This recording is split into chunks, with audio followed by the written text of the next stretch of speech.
right? 5 cents to see a strong man lift, an elephant.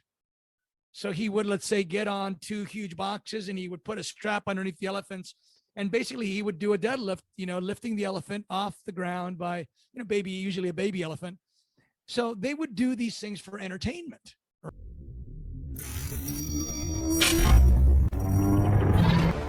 Hello and welcome.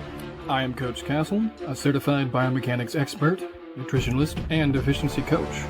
Subscribe to this channel to learn the most efficient ways to maximize your muscle growth and recovery, enhance your body, and advance your mind, all using the latest science.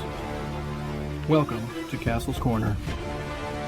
And I love, actually, I meant to bring this up. I love the chapter in your book where you address where exercise came from, because I had a rudimentary knowledge of that beforehand, but your chapter was very interesting to me. Would you mind going into that for just a minute? Sure. Well, basically what I was saying was that in the early years of humanity, right, you can imagine how barbaric those times were, right? I mean, I just saw Lonesome Dove. I don't know if you ever saw the movie Lonesome Dove. It's a Western, but it isn't prehistoric times, but it's still, early America, which means there weren't paved roads, there weren't gasoline cars, there weren't telephones, there weren't, electric lights. And you sort of immerse yourself in that kind of mentality and you think, what would life have been like back then? There's no government. Well, if there is a government, it's very rudimentary. There's no laws, there's no police, there's no orders, there's no courts. There's very little. I mean, most of the people, like there's one scene which surprised me. This guy dies and he had 2 girlfriends and he sends his buddy, give these 2 girls this note, here I am on my deathbed, tell them that I love them, blah, blah, blah. And one of them reads the note and is friends with the other one and says, would you like, well, it's a long story. She says, would you like me to read it for you? And I realized, she wasn't literate. So you can imagine, caveman days, there were people that literally, they could not read.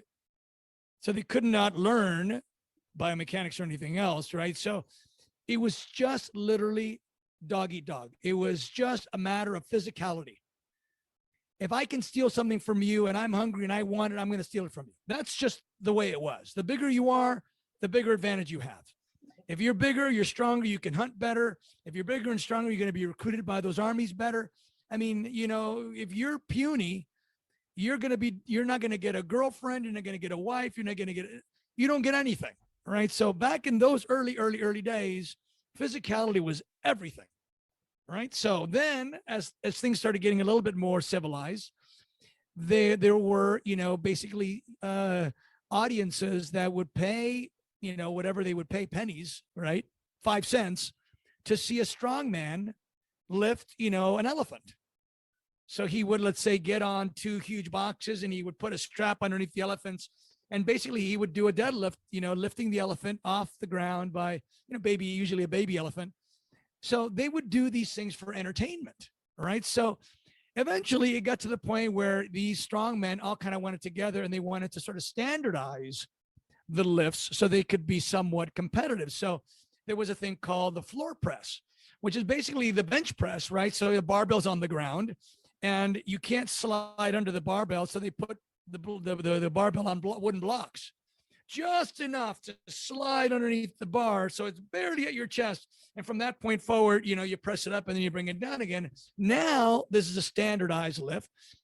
Now I can do this. How much can you do? Well, this is human nature. Comparison, right? So it wasn't just a matter of saying, hey, I want to be stronger. It's I need to be competitively strong, right? So even gymnastics, even acrobatics, chin-ups, leg raises, all of those acrobatic types of things all became competitive. And, this eventually moved into like the military and universities where they would literally give you, strength tests. You have to do 25 push-ups. You have to do, it's like, this is the society that we've lived in. Is like, well, you're not going to be respected. You don't qualify unless you could do this exercise this many times with this body weight or whatever. And in those early days, it was considered vain to develop a physique. It was all about strength and health. Those were the ones that were equated, and not only strength and health, but morality. It was a banner. Yep, was There was a equated with banner, that. right? So there was a banner at the bottom of one of the magazines that says, "Weakness of crime, don't be a criminal." Right? Well, I mean, talk about, making someone feel guilty. Like, oh, because I'm not an endomorph, because I'm ectomorphic, because, I don't have a large bone structure, because I don't appear to have a muscular physique, I'm actually immoral. Right? So this is the mentality, right? So then, of course, it started creeping in. And of course, I should interject right here that we have to remember that the only way to build a muscle is to load a muscle, and loading the muscle makes the muscle stronger. So they're not separate. The idea that you're going to build your physique isn't just a vanity thing. It's also a functional thing. So then eventually it became acceptable that physique could be its own goal.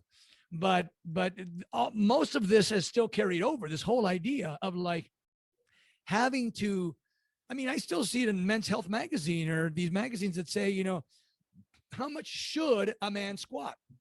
Well, he should squat his body weight. Be able to right? An average Joe, Yeah. right? An average Joe, it's quote unquote, the average Joe guy should be able to squat his body weight. And if you're golden, 1.5 times your body weight or more, well, it's like, I can load my quadriceps. That for me, I'm 200, I'm 195.